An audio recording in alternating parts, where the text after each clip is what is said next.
Hello, everybody. Welcome back to Reviews by Hunter. That's me. I'm Hunter.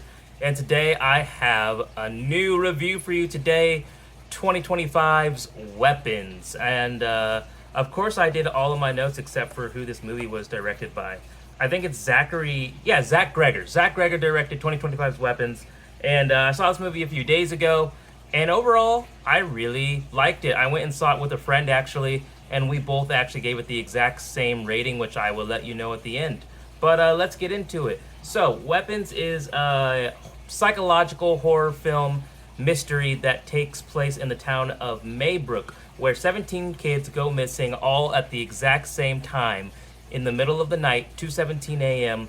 They all vanish except for one boy, Alex, and his teacher, who is Justine, played by Julia Garner. And this all happened within a third grade classroom. So this movie also is told in a format that is non-linear. So we are told this story through the perspective of about five different characters, unless I'm forgetting one. So there's a lot of times in the movie where you'll see parts of the exact same scene that you've already seen from a different character, but this time it's from a different perspective. And I actually kind of liked the way they did this because every single perspective adds another piece to the missing puzzle, right? The big picture.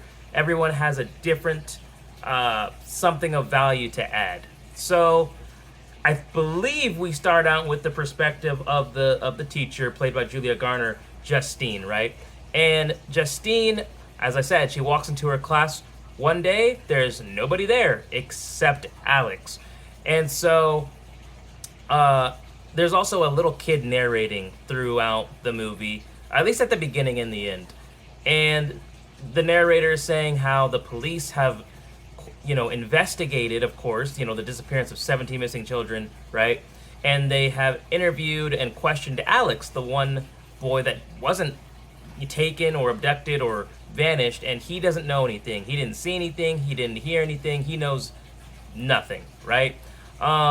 So Justine's perspective was mainly kind of showing the very start of the disappearance and how it affected the town. The town is basically has erupted into chaos and just overall frustration. They have like this town hall meeting, and Josh Brolin's character, Archer Graff, is a father who's one of his son Matthew was one of the kids that disappeared, and he blames Justine. He thinks that the teacher had something to do with it, and he kind of helps turn the town against Justine, to where everybody thinks it's her fault. She must have had something to do with it, right? She's the only adult that was there. She's in charge of the classroom. Surely, she must have done something or whatever, right? So a lot of her perspective is her coping with being public enemy number one. So she starts pretty much drinking alcohol pretty heavily to cope with the fact that she is now under the suspicion of all of these families and just the community in general that want to know what happened to these 17 kids. She also copes with, sex, any way she can to sort of escape reality. At one point, you hear knocking on her door, and she goes to check. There's nobody there. It happens like 2 or 3 more times. Like, people are just like harassing her. At one point, her tag gets graffitied with the word witch on it, written in just bright red paint. So yeah, her perspective was really just like, okay, this is how the town is reacting to the initial disappearance, and they're looking for someone to blame, and she was the person to blame. Okay, I don't think I have all the perspectives in order, so bear with me. But again, it's a non-linear movie anyway. And one thing I will say about this movie that I really liked is the way it's shot. The movie looks really good, and the way they shoot a lot of scenes, they'll shoot it where like the camera is following Justine, like just her backside, as if we are behind her. And the way they did it, it just like kind of created this feeling of like uneasiness. It always felt like somebody or something was watching from afar. It always felt like somebody was gonna jump out and grab her, or something like that. It was an interesting way to shoot it, but I think it added to sort of this feeling of uncomfortableness. Also, the acting throughout this movie, I loved it. Even the little kid actor is just really good at expressing being scared, being creeped out, and I'll get to that, being frustrated. He did a really good job for being a child actor. He's not one of those annoying child actors.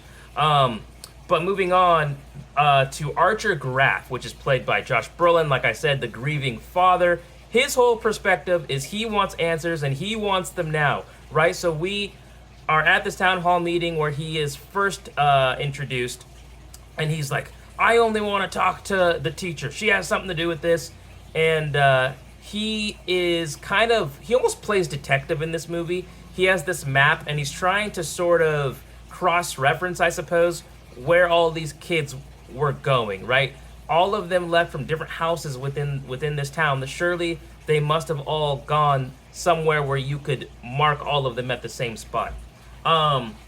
He is, I forget his job. He's like the manager of, I think, a construction company. And he shows up to work one day, right? And turns out that the family wanted green paint, and he bought red paint.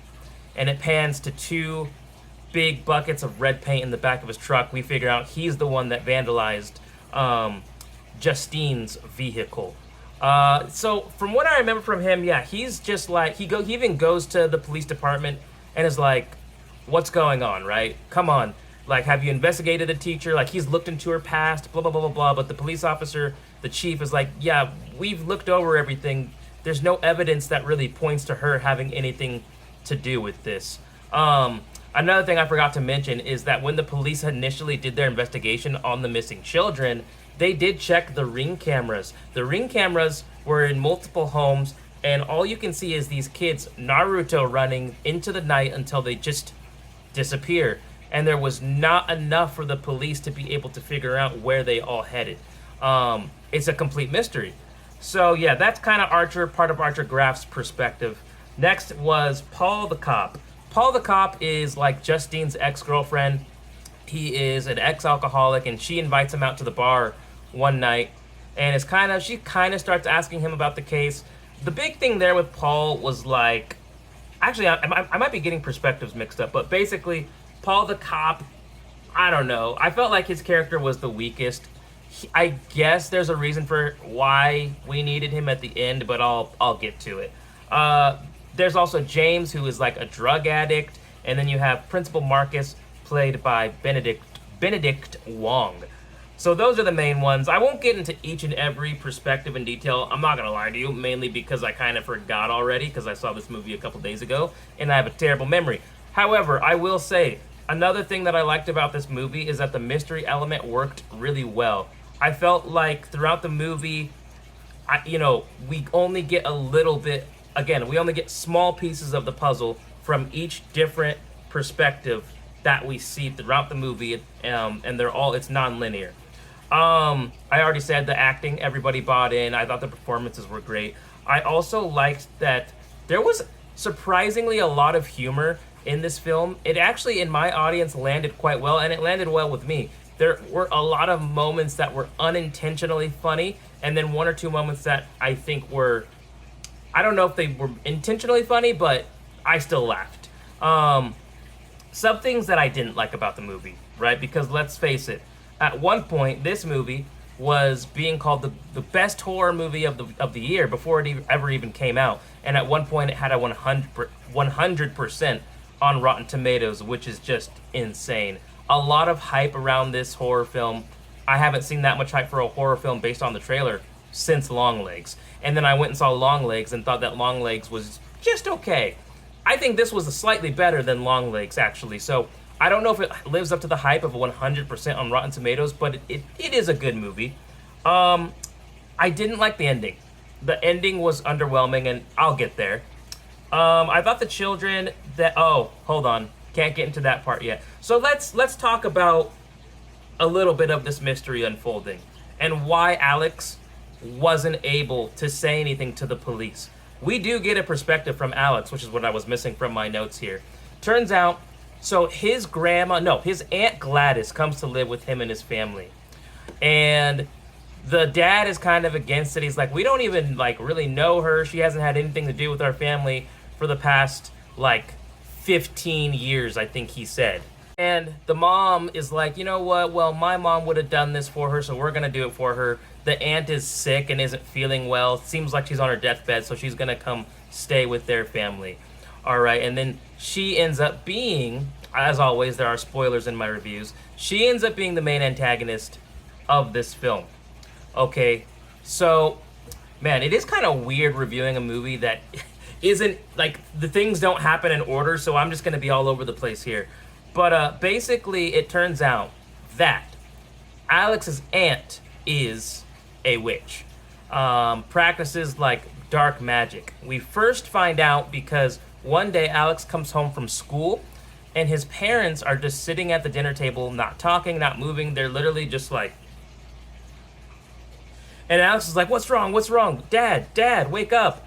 And nothing's happening. And Gladys, his aunt, is basically like, listen, you're not going to tell a soul about anything. You're not going to tell anybody about your parents, that they're just resting. You're not going to tell them that I'm here. You're not going to say anything. And she's like, what did she say? She says that she's keeping them like this so that they can rest and that they are to help her feel better, right? That was another thing in this movie, is that Gladys wants to feel better. And we'll get more into that. So that's why Alex doesn't say anything to anybody, because if he does, what will happen is Gladys uses this ritual where she has like a branch. I don't know. I think the branch might have came from like a magic tree, or maybe it was like a talisman that she had. Anyways, she uses this branch, and then she uses her own blood and puts it on this branch.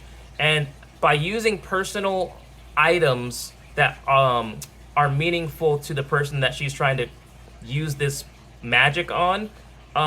In this case, she uses strands of hair and twists it around the branch and then breaks it. Once she breaks it, she weaponizes Alex's parents, who start stabbing themselves in the face with a fork. That was probably the first scene of the movie that I was actually a little bit uncomfortable. I'm surprised they didn't go further, because there is some gore in this film. The fork scene was definitely like a little bit uncomfortable, but I've definitely seen like more gory stuff. I wish they would have leaned in a little bit more in that scene. And keep in mind, his parents aren't reacting this entire time. They're just still like stone-faced, like fork to face, puncturing themselves over and over again. And she's like, do you promise not to say anything? Alex promises. So we see that Gladys has the ability through this ritual to control people. And she uses it in different ways throughout the movie. She can also use it to make somebody that she has under her spell attack somebody else. And that's actually what happens to Principal Wong. Principal Wong. Oh my God. Principal Marcus, played by Benedict Wong, doesn't really believe that Justine has anything to do with the disappearances, but she keeps pressing. So he sets up a meeting with Alex's parents, but when the person that shows up to the meeting isn't the parents, it's Aunt Gladys. And she says, oh, what did she say? She makes up some excuse for why the parents can't be there. Anyway, Aunt Gladys, by the way, is like very creepy looking. She has like a very obvious wig. Again, she's like sick, balding, very frail looking. Okay? And you can just tell like something's off. She's lying about something. Okay? So, one day, Principal Marcus and his husband are at home, and they get a knock on the door. It's Gladys. And she's like, oh my God, blah, blah, blah, blah, blah, something. I'm panicking, and I remembered that you live in the neighborhood, and I need water. And then Principal Marcus's husband lets her in, and this is where I think we see for maybe the second time her use of the dark magic. She asks for a bowl of water because she says that it's a quirk of hers. But really, she's using it as, a bowl of water is also part of the ritual. So it's the branch, something personal from the person she wants to cast the magic on, and then water. Okay? So she is able to, I forget what she uses for Principal Marcus, but she puts it on the branch, she pricks herself and puts it on the branch, because that's part of the ritual, breaks it, puts it in the water, and makes Principal Marcus attack and kill his own husband, bashing his head into his own husband's skull over and over. Again, This was gory, but once again, they didn't show as much as they probably could have. I'm a little bit surprised that they didn't go there. I believe this movie's rated R, correct? Let me check real quick. It wasn't PG-13. Yeah, it's rated R, but they didn't lean into certain parts of the gore that I think they could have done more with. So then after that, she sicks Principal Marcus on Justine, okay? And this is actually where Archer at a gas station was confronting Justine, and all of a sudden Principal Wong just like tackles her, and then Archer actually helps Justine because he's like, wait a minute, I've seen people run like this before, the weird Naruto run. He's like, the night Matthew disappeared, he was running just like this. This is the aftermath of this situation. And so now him and Justine are working together to figure out where could these kids have gone off to. So essentially, how do the children get discovered? Who finds them? Well, that would be our friend James, the drug addict, who is a druggie, who is consistently looking for things to sell or houses to break into to make money for more drugs. And at one point, he happens to break into the house that the children are staying at. He actually finds Alex's parents, who are still under the spell. They're just sitting on the couch, and they can't do anything. And he goes into the basement, and literally, I think he turns a light switch on, sees all the kids. All the kids just turn around and stare at him. He's like, what the hell? And books it out of there. And so now there's also a reward for 50 grand that he sees. So he goes to the police station to tell them, hey, I know where the missing kids are. Problem is, Paul the cop had a run-in with James earlier in the movie and told him to never come around that area again or he was going to mess him up. Those two run into each other, gets chased by the cop, ends up sticking the cop with a bunch of dirty needles. That part was, it's such a small thing, but just the visual of getting stuck by drug needles was ugh.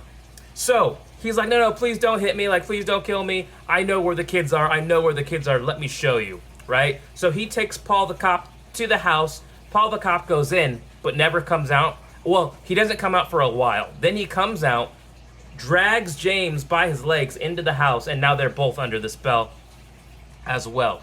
So eventually, Archer and Justine are able to work together to figure out which house all these kids ended up at, which was Alex's house, okay?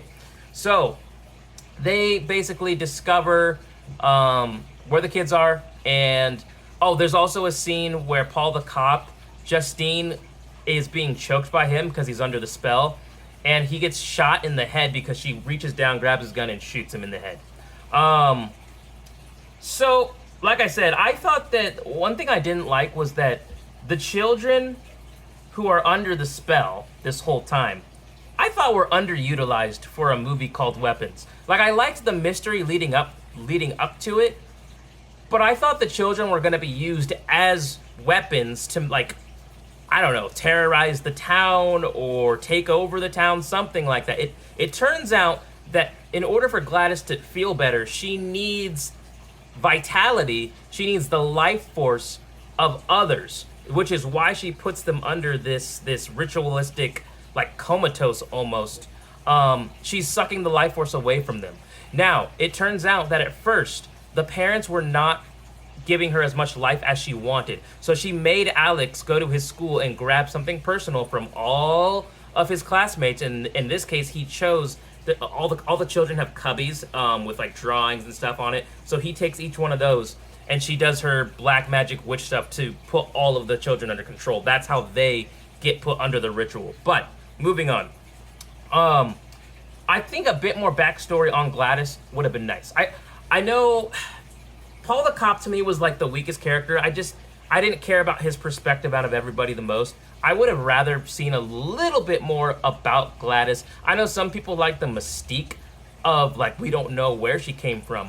But I wish I kind of knew, like, well, what happened to the community that she previously lived in? Did she drain all of their life force? Like, why did she have to move in with Alex's parents if she hadn't been involved in their life for 15 years? I would have liked even 5 minutes kind of explaining just a little bit more on Gladys, okay? But that's kind of just a nitpick of mine. Another thing is that this movie is pretty dialogue heavy. There's a lot of seeing the same parts of the same scene just from a different character. There were some standout scenes at one point when Paul, who's under the spell, is attacking Justine. She takes a potato peeler to his face like twice. I'm gonna say it for the third time. Lean into that more, man. I wish she would have just gone crazy and just kept scratching and scratching at his face. Because while they're under the spell, it's like they don't feel pain. They just keep coming over and over and over again. But she kind of peels his face with the potato peeler and gets his skin like only twice. And then that's when she reaches for the gun. Another standout scene. Okay, well, here it is. The ending of the movie, right? The kids have been found, right? But they're still under the spell. At this point, Paul is dead, and Archer gets in a fight with James the drug addict, and like, this was another funny scene where James the addict just got up like 10 different times, and Archer just like kept punching him. Each time you think he's knocked out, James would get back up and keep running at him until he finally got put down for good. So James and Paul are dead. So the ending. So she inadvertently showed Alex, the little kid, how to do the ritual when she was threatening him by telling him, if you tell anybody, I'll make your parents cause harm to themselves, right? So Alex is able to, I forget how he does it, but he escapes the sight of Gladys, performs the ritual himself, and he breaks the stick and makes all of the kids turn against Gladys. So this scene was crazy. All of these kids, 17 kids, start ravenously chasing after Gladys. They're busting through windows. They're busting through people's homes. They're jumping over fences. They're like an unstoppable force, okay? And Gladys is running. The way they filmed it, this felt like a comedy. The very ending of the movie feels like a comedy. It was funny as hell, but just not the ending I was expecting. When they finally catch up to Gladys, they start ripping her to shreds. With their bare hands, they're ripping like her jaw from her mouth. They rip her arm off, they rip her leg off. By the end, Gladys is a pool of blood and guts by the end of this movie, man. It was kind of an interesting ending. And then the kid narrator says at the end that all of the children were reunited with their parents, but some of them were kind of like scarred for life and still unable to talk or sort of, be human. And the movie ends. I didn't like it. I didn't like the ending. Like, literally, all they tell us is, yeah, the kids went back to their families. Some of them are okay, some aren't. And then it end credits roll. And I'm like, wait, what? Wait a minute. This movie was 2 hours. Why do I feel a little bit underwhelmed here? Couldn't we see the parents reuniting with their kids? We only get to see Archer reunite with Matthew. And although Gladys, the main controller of the dark ritual voodoo magic, is dead, their life force has been drained enough that they're not quite the same still. So he's hugging his son, and his son is just like, he's like a doll. I feel like that's the second or third horror movie I've watched this year with an ending that I was not a huge fan of. But the movie Weapon. Oh, there is another scene I wanted to talk about, right? There's a scene where Archer, Josh Brolin's character, has a nightmare where he's following his son through the night, and he's like, tell me where you are. And he sees that his son runs to this house. Right above the house, I kid you not, is a gigantic, weapon. I don't know if it was a machine gun or whatever, but it's a giant weapon, and then the time, 2:17. Again, this is why I thought that the movie was going to go in the direction of the kids being used as weapons to, cause destruction within the town. But I guess the weapons portion comes from the fact that Gladys was able to weaponize people with her ritual. But the thing is, I felt like that wasn't her main goal, though. Like, her putting people under the ritual to the point where they are just under her will was just so that she could gain life, vitality, feel better. She only weaponizes people if she absolutely has to. She only weaponized the parents once with the fork scene in order to threaten Alex. She doesn't personally weaponize the children once in this film, not a single time. So I kind of felt like, man, this movie, the meat and potatoes of this movie is what in the hell happened to these 17 kids. And really, by the end, it's like, okay, they went missing, they got found, and some of them are forever changed, some of them are a little bit better. I was like, what? We couldn't have done a little bit more with the kid portion of this. I don't know, man. I liked this movie. There were parts that were underwhelming, and parts I thought they could have leaned into more. You know, and really, that's the movie. Weapons. I feel like I kind of gave you as best a review / recap as I could.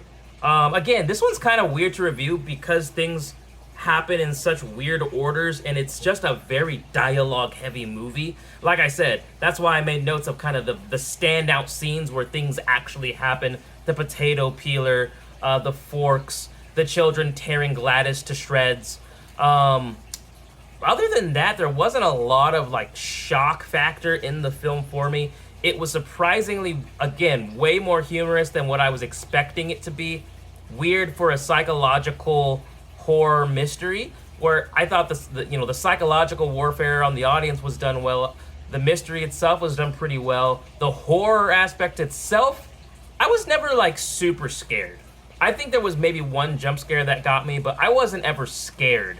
Like, you could probably watch this movie at night by yourself and be fine. It was definitely more psychological, slow burn mystery. If you're not a huge fan of slow burns, I think you might still like this movie. It's definitely unlike anything I've seen this year for horror films. I've seen some really bad horror films. But all in all, what's my final rating? Well, I gave this movie a 7 out of 10. It's good. It's fine. It's nothing. It's not the hype beast people were making it out to be, and I think it's going to suffer a little bit from that. Actually, I take that back, because I will talk about box office here now. So, Weapons had a budget of $38 million, not a huge budget.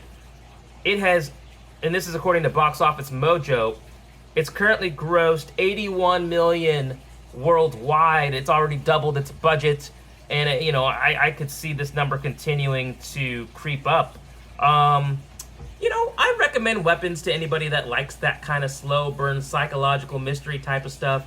You might be a little bit disappointed by some of the lack of true horror, in my opinion, but overall, I still had that sense of like uneasiness throughout the film. I love that all of the actors were locked in.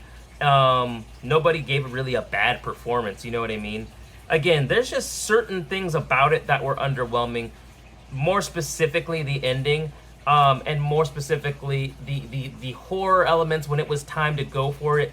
It was like they held back, and I don't know why they held back.